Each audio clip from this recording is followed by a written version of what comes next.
Actual experience అంటే యథార్థమైన అనుభవము.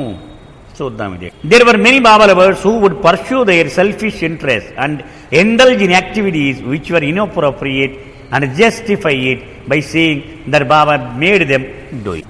బాబా ప్రేమిక ప్రపంచంలో అనేక మంది బాబా ప్రేమికులు ఉన్నారు. వాళ్ళు ఏం చేస్తూ ఉంటారు?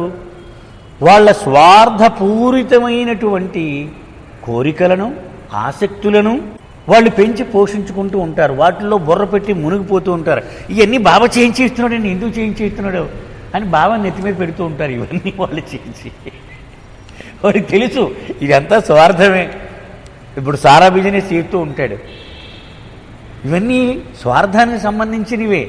కానీ బాబా చేయించేస్తున్నాడు. ఇవన్నీ ఎందుకు చేయించేస్తున్నాడు? Some Baba lovers had made these into habit in order to avoid responsibility for their negative acts. వాడు మంచి చేసినా చెడు చేసినా ఆయనకే అంటించేస్తూ ఉంటారు.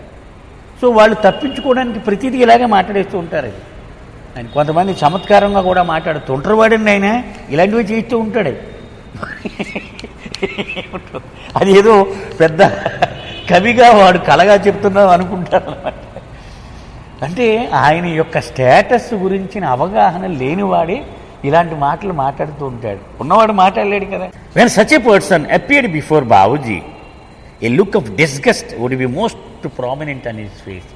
బాబూజీ ఆయన సన్నిధానంలో ఇలా ఎవడన్నా మాట్లాడితే మొహంలో అసహ్యం చాలా స్పష్టంగా కనపడిపోయింది బాబూజీ మొహంలో. On one occasion when a habitual offender was around Babuji, ఇలాంటి వాడు ఒకడు తొంటరి బాబూజీ దగ్గర ఒకసారి కనపడ్డాడు. బాబూజీ ఎదురుగా ఉన్నాడు. Babuji started talking on the subject for the benefit of this offender without directly addressing.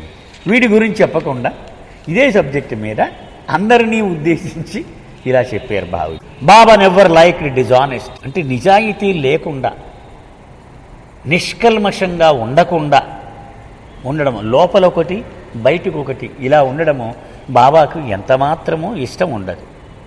There are people who are absolutely dishonest. కొంతమంది మనుషులు పూర్తి కపటంలోనే జీవిస్తూ ఉంటారు. వాడు మాట్లాడితే కపటం, నోరి విప్పితే కపటం.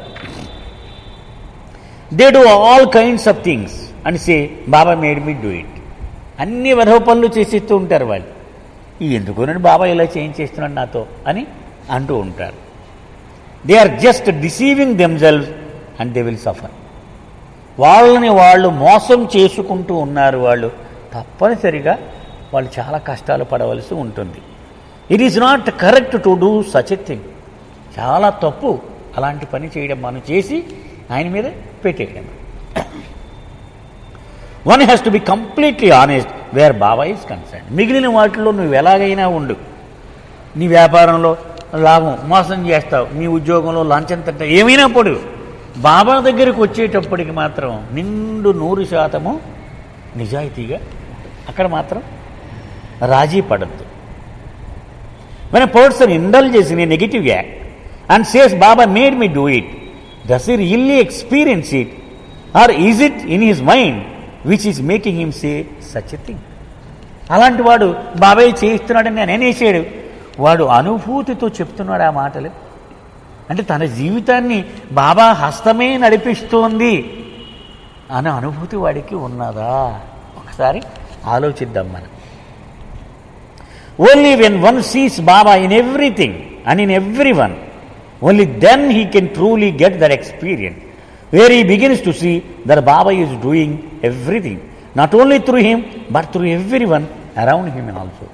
వాడు పలికినటువంటి ఆ మాటల అర్థం ఏమిటయ్యా అంటే, వాడి జీవితములోనే కాదు ప్రతివాడి జీవితంలో బాబా హస్తమే సర్వము చేస్తూ ఉన్నది అనే సత్యాన్ని వాడు చూడగలుగుతూ ఉండాలి. దాని అర్థం అది. బాబాయ్ నాతో చేయించేస్తున్నాడండి ఇది అని అన్నాడు కదా, దాని అర్థం ఏమిటయ్యా అంటే, తన జీవితంలో ప్రతి సంఘటన వెనుక బాబా హస్తమే ఉంది, ప్రతివాడు చేసే పనుల వెనుక బాబా హస్తమే ఉంది అని స్పష్టముగా వాడు అనుభూతి పొందుతూ ఉండాలి. దాని అర్థం అది. Suppose a man commits a robbery and then sees Baba made me do it. ఉదాహరణకి దొంగతనం చేశాడండి. ఒక ఇంట్లో జ్వరపడి ₹1 కోటి కొట్టేశాడు. ఎందుకోనండి నిన్న బాబా నాతో దొంగతనం చేయించేసాడండి అంటాడు వాడు. Is it correct? అది ధర్మమేనా? Does it really experience that? అంటే బాబాయ్ నాతో చేయించేయడం నా అనుభవం వాడికి ఉందా? If that is the case and he really experiences it, then why does it run away from the police? అదే కనుక నిజమైతే బాబాయే వాడి ద్వారా దొంగతనం చేయించి ఉంటే పోలీసుడు రాగానే ఎందుకు పారిపోవాలి? వాడు పారిపోకూడదు కదా. మరి బాబాయే కదా చేయించాడు వాడితో. బాబాయ్ is in the policemen two. ఆ పోలీస్ వాళ్ళు కూడా బాబాయే ఉన్నాడు కదా. And also in the judge who sentence him to A prison term. అలాగే జడ్జి, వీడికి జైలు శిక్ష వేసి జడ్జిలో కూడా బాబాయే ఉన్నాడు. వాడిని చూసి కూడా భయపడిపోకూడదు కదా. But does the thief go willingly to the police? అలాగా బాబా మీద తోసేసిన ఈ మనిషి పోలీసులకు వెళ్ళి సరెండర్ అయిపోగలడు. అయ్యా నన్ను దొంగతనం చేయించాడు బాబా నాతో, కాబట్టి నా శిక్ష వేయవలసిందే మీరు అని వెళతాడా? Does he go to jail happily because it is Baba sentencing him? Baba ఇచ్చే ప్రకారం నేను జైలుకు కూడా వెళుతున్నాను అని ఆనందంగా వెళ్ళగలుగుతాడా? He does not. వెళ్ళడు. వై? ఎందుకు వెళ్ళడు? దాన్ని అనాలిసిస్ చెప్తున్నాడు. Because he has no experience Baba is in every one. Baba ప్రతివాడిలోనూ ఉన్నాడనే అనుభవము ఎంత మాత్రమూ లేదు వాడికి. He just saying that Baba made him do it with intention of fulfilling he selfish desires. వాడి కోరికలను వాడు తీర్చుకోవడానికి ఆ వెధవ పని చేశాడు. దాన్ని సమర్థించుకోవడానికి బాబాయే చేశాడండి, ఇది బాబాయే చేశాడండి. This way he feels free to indulge in it without feeling any guilt. ఏమాత్రము నేరం చేస్తున్నాననే భయం లేకుండా విచ్చలవిడిగా వాడు కావలసిందల్లా చేసేయడానికి వాడికి సొలువుగా ఉంటుంది. బాబా మీద తోసేస్తే బాబా ఎందుకు ఇలా చేయించాడండి? He does not have any experience of the truth of the words which he speaks. తను మాట్లాడేటువంటి మాటల వెనుక అసలు సత్యం ఏమిటో వాడికి ఎంత మాత్రమూ అనుభవము లేకుండానే మాట్లాడుతూ ఉంటాడు. This is absolute dishonesty and Baba never like it. ఇది పరిపూర్ణమైన అవినీతి మనం చెప్పాలంటే. కల్మషంతో ఉండడం అన్నమాట. And Baba never like it. బాబాకి ఎంత మాత్రమూ ఇష్టం ఉండదు ఇది.